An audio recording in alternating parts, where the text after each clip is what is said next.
they are doing these Reaper routes in conjunction with Scheinbaum and with Mexico, right? We've been invited in to do that. And so in my opinion, I think it's a combination of both, to be totally honest with you, what we've gleaned from those FISA warrants, and then also what we have been able to glean from the Reaper missions.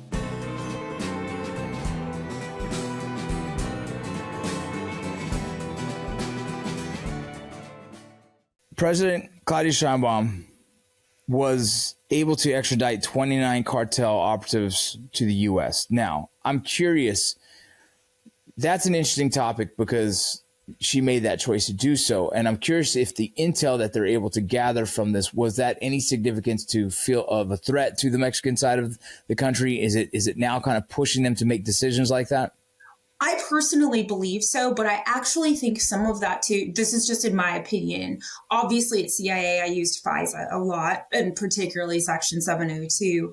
And I know Representative Crenshaw, I live in Texas, and had put forth, right, labeling cartels as terrorist organizations. And we do have reporting that those 702 warrants actually have yielded pretty significant batches of intelligence in terms of where some of the raw chemicals are coming from, and where some of the labs are located. And then that obviously helps drive those Reaper routes that we were talking about, right? There's just not a free for all in terms of how they're flying over Mexico. And obviously they are doing these Reaper routes in conjunction with Scheinbaum and with Mexico, right? We've been invited in to do that. And so in my opinion, I think it's a combination of both, to be totally honest with you, what we've gleaned from those FISA warrants, and then also what we have been able to glean from the Reaper missions. Why? I'm going to ask it, just shut me down if anything, but why are we now authorized to do this? Is it just because of the designation of the cartel now, or we just never thought to do it? I think that's another sort of misunderstanding. It's obviously being reported now, right? A lot, but we've been doing it for actually quite a while. Since the earliest reporting I've seen is 2019. I suspect, if you want me to be super honest with you, it goes back further than that. We just don't want to discuss it, right? Again, I don't know. I have nothing to prove that. I'm just going off based of what I did in intelligence. But the earliest reporting from legitimate news sources that I've seen is that we actually have been doing this in conjunction with Mexico since 2019. But as you mentioned, the terrorist designation is new. Yeah, it's interesting. You know, is there other forms of intelligence gathering outside of drones that you know are probably public information?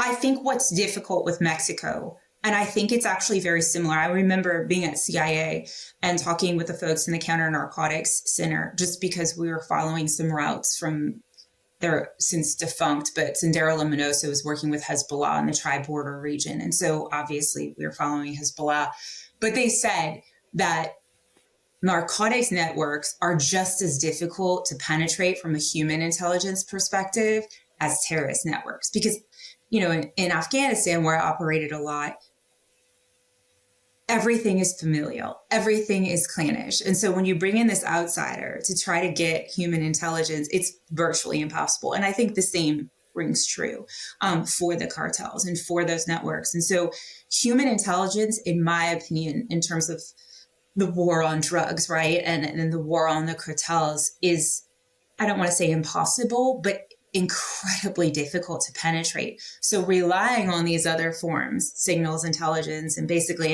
imagery intelligence, because that's what drones are giving us, is actually golden, quite frankly.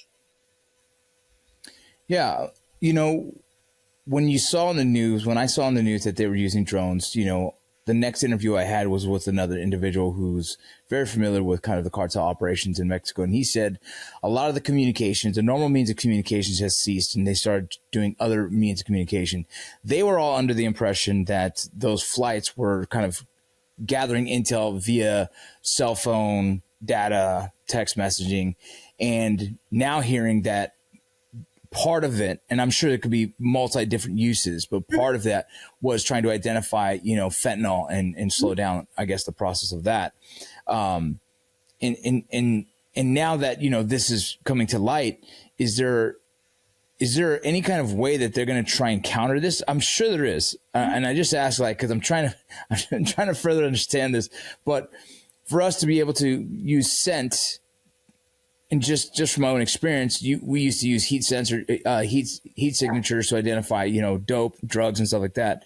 For now that the CIA is using scent, I imagine there's going to be a counter to this. 100%. And that's why drones, their capability have evolved, right? Because as you mentioned before, the previous guest talked about their signals collection capabilities, right? That's not a secret. And they know now.